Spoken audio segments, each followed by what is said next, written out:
Assalamualaikum warahmatullahi wabarakatuh. Bismillahirrahmanirrahim. Alhamdulillahirabbil alamin. Wassalatu wassalamu ala asyrafil anbiya wal mursalin sayyidina maulana Muhammad wa ala alihi washabbihi ajmain.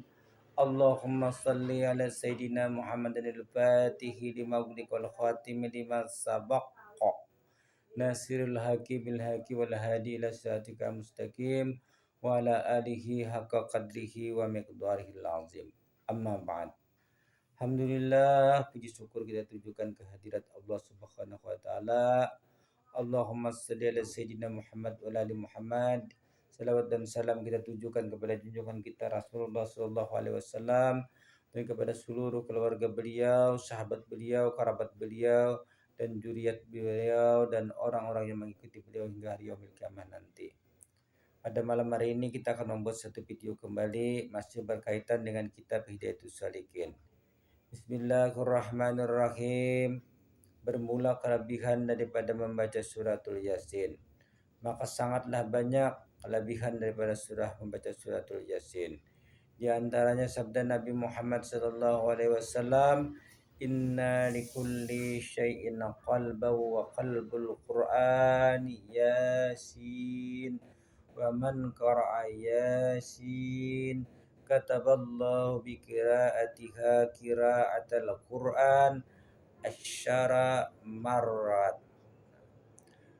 Artinya bahwasanya bagi tiap-tiap sesuatu itu memiliki hati, dan Al-Quran pun memiliki hati, dan hati daripada Al-Quran itu adalah surah Yasin.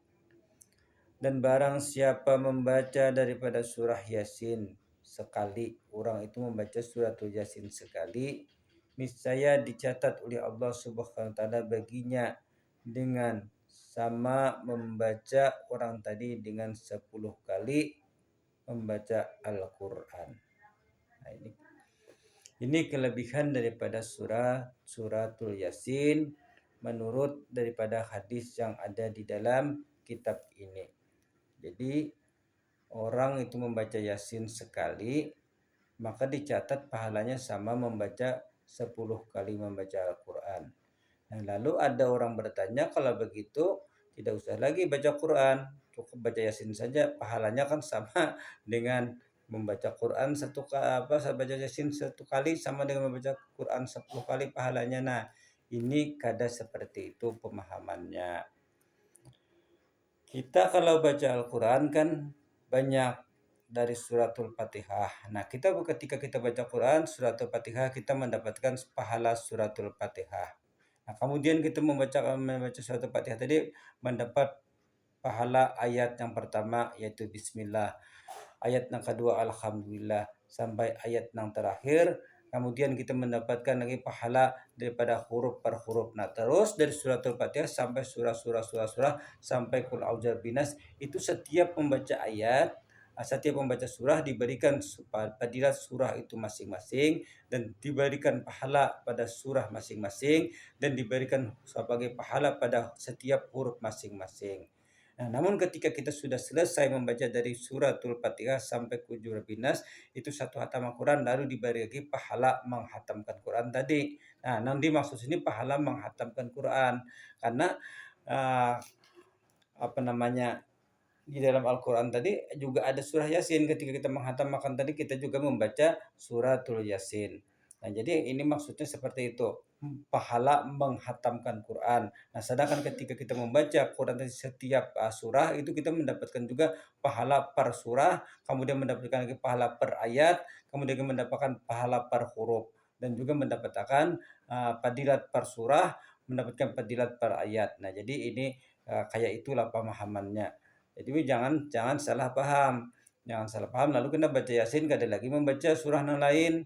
Nah, kadang kita tetap aja baca sekurang-kurangnya dalam 6 bulan itu kita sudah kawa menghatamkan satu hatam Al-Quran. Jadi 1 tahun itu kita sebanyak 2 kali menghatamkan Al-Quran. Itu standar yang paling minim bagi kita orang muslim ini, 2 kali dalam 1 tahun itu menghatamkan Al-Quran. Jadi ketika kita menghatamkan Al-Quran itu dapat pahala menghatamkan Al-Quran tadi. Nah, pahala menghatamkan Quran 11 kali tadi sama dengan 1 kali membaca Yasin tadi. Tapi nang per huruf tadi itu ada lagi catatannya lainnya lagi. Nah, ini maksudnya. Kemudian Nabi Muhammad sallallahu alaihi wasallam bersabda lagi, "Man qara'a Yasin ibtigha'a wajhillah ghufirallahu ma taqaddama fi janbih faqra'uha inda mautakum." Artinya barang siapa yang membaca surah Yasin dengan niat karena Allah Ta'ala, yang membaca Yasin tadi niscaya diampuni oleh Allah Subhanahu wa Ta'ala daripada dosa-dosanya yang terdahulu, daripada dosa-dosanya. Maka bacalah suratul Yasin tadi sebelum engkau mati. Nah, baca surah Yasin sebelum engkau mati. Dan sabda Nabi Muhammad sallallahu alaihi wasallam lagi daripada hadis yang lain.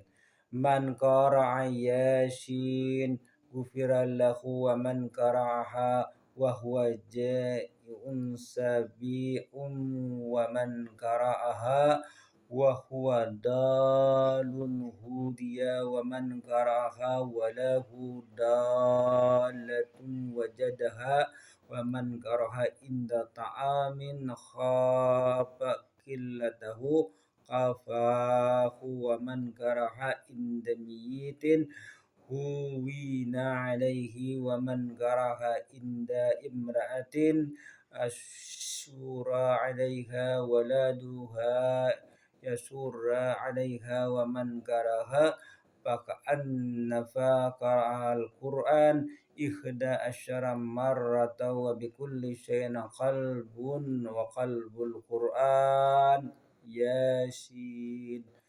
Barang siapa membaca suratul Yasin, orang membaca surat Yasin niscaya diampuni orang tadi dosanya oleh Allah Subhanahu wa taala. Dan barang siapa membaca Al-Qur'an padahal ia lapar, niscaya ia akan diberikan kenyang oleh Allah Subhanahu wa taala. Dan barang siapa membaca surah Yasin padahal ia sesat, niscaya ia akan diberi petunjuk oleh Allah Subhanahu wa taala. Dan barang siapa membaca suratul Yasin padahal baginya itu sesuatu yang ada yang hilang, niscaya akan didapatkannya. Dan barang siapa membaca suratul Yasin pada makanan. Nah, jadi orang tuh makan takut memakan suatu makanan yang apabila ia memakan makanan itu ia akan korengan. Korengan ini tujuan kita itu kalau bahasa orang Indonesia tuh sekarang ini ada akan karena penyakit kulit. Lalu kalau memakan makanan itu lalu lalu ia akan berakibat penyakit kulit. Nah, apabila orang tadi memakan makanan itu tetapi ia membaca Yasin, maka niscaya ia tadi tidak akan terkena daripada penyakit kulit itu.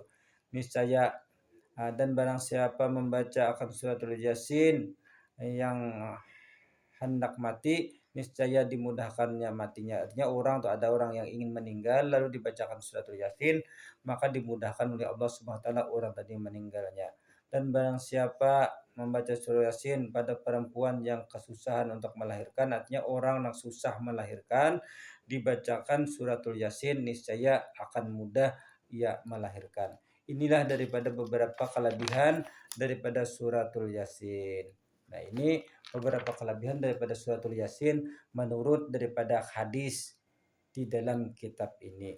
Nah, namun kitab ini tidak menyebutkan sanad dan periwayat daripada hadis ini, dan kitab ini juga tidak menyebutkan tentang status daripada hadis ini, apakah hadis ini termasuk hadis sahih, apakah termasuk hadis yang hasan, ataukah termasuk hadis yang dhaif. Nah, bagi Anda yang ingin meneliti hadis ini, silahkan hadis ini diverifikasi dan dikonfirmasi kepada ulama-ulama hadis, karena saya sendiri bukan seorang muhadisin yang mengenal banyak tentang masalah hadis. Namun sepanjang kita melihat daripada hadis ini tidak membawa kepada sebuah kemunkaran.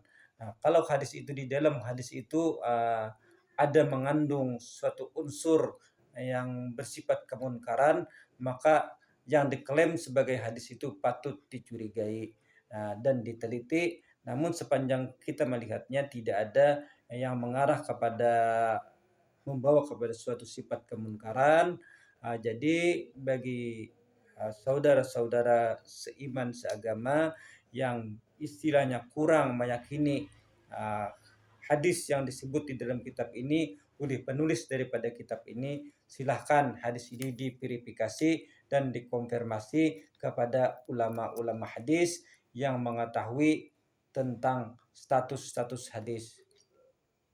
Sekiranya inilah yang bisa kami sampaikan berkaitan dengan kelebihan-kelebihan daripada suratul Yasin. Mudah-mudahan kita bisa membaca suratul Yasin, sekurang-kurangnya kita membaca seminggu sekali, misalnya pada malam Jumat atau pada malam Senin, dan kemudah-mudahan suratul Yasin tadi, dengan membaca suratul Yasin kita diberikan oleh Allah Subhanahu wa taala berbagai fadilat dan keutamaan, kelebihan baik di semasa kita di dunia atau semasa kita di alam barzah dan semasa kita di akhirat nanti. Wabillahi taufiq wal hidayah. Assalamualaikum warahmatullahi wabarakatuh.